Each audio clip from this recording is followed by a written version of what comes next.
In this video, we're breaking down who I think the best outside hitter in Division I men's volleyball is this year. Let's get right into it.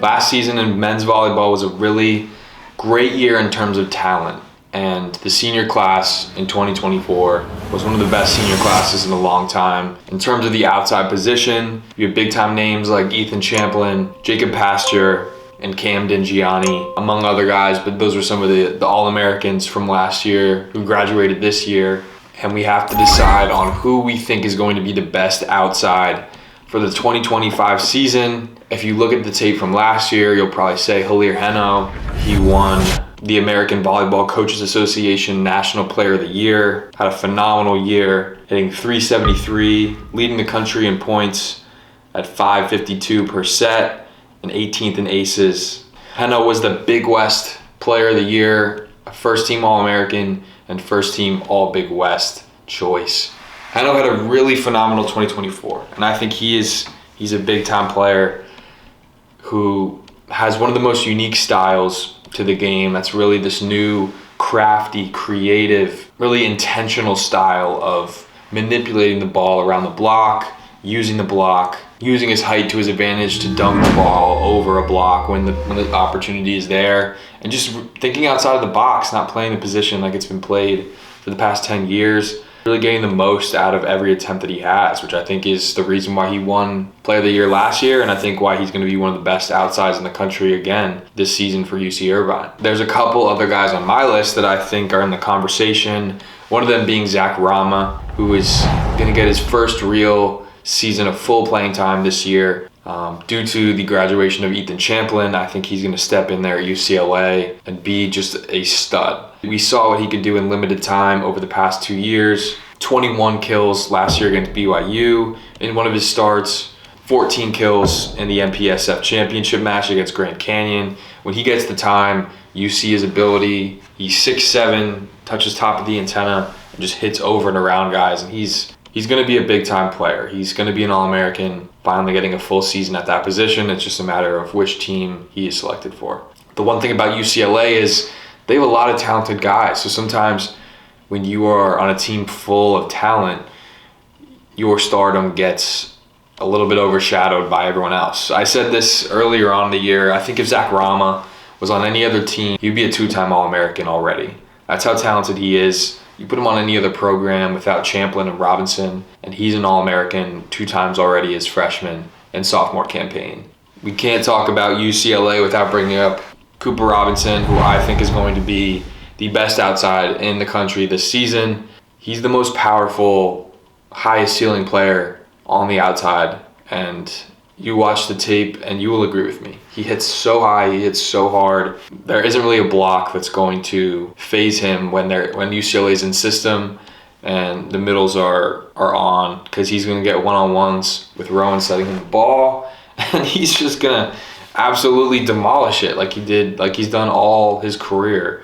He was a honorable mention All-American last year, hit .332. The efficiency isn't there all the time, the production is there all the time, and the ceiling is there. He is the highest potential from the outside this season, and I think he's going to show that. No more Champlin, no more McHenry. Someone's got to fill all those balls, all those sets with kills, and I think Robinson's going to be the primary guy to do that this year, especially in and out of the back row. Obviously, we see what we can do out of the front row, but he's just as effective as a back row hitter out of the BIC, so look to see Robinson to have a huge year this season.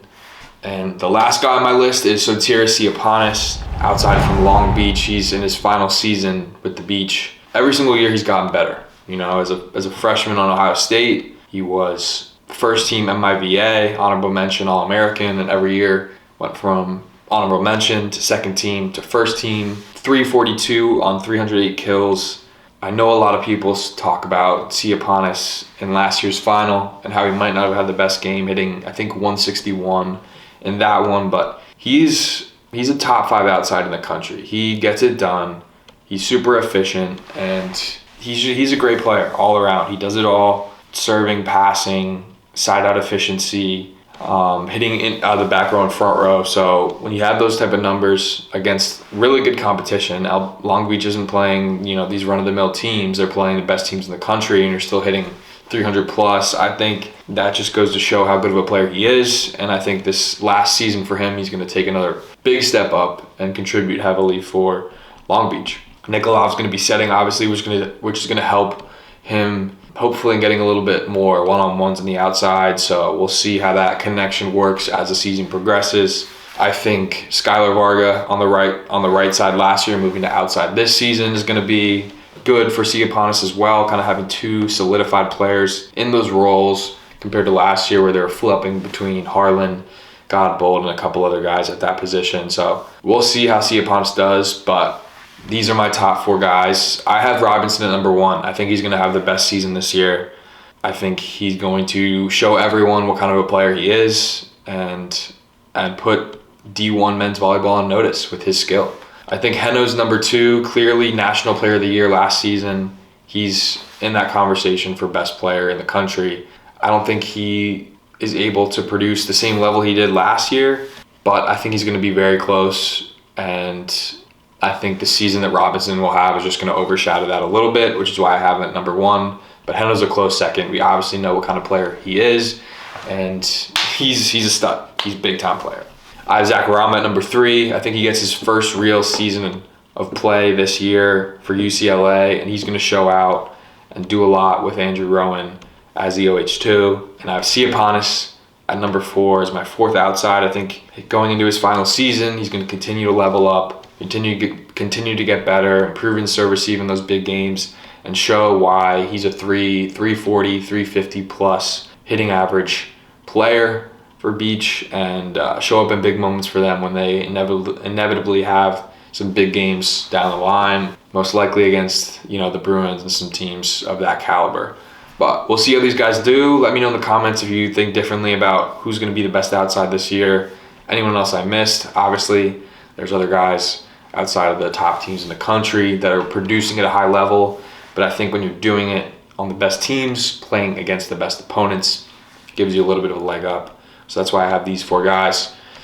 And yeah, we're going through all the positions. Who's going to have the best season, kind of these preseason rankings of a sort. And yeah, these are my guys. We'll see how they do this season. I'm rocking with UCLA this year. I think they're going to take home the championship. But we'll see how it goes. Counting down to the season in a couple weeks. And I can't wait to watch it all with you guys. So stay tuned for this playlist throughout the year as we dive into all things D1 content. That's all I got for this one, but we'll see you guys in the next one. Thanks for tuning in as always. Peace.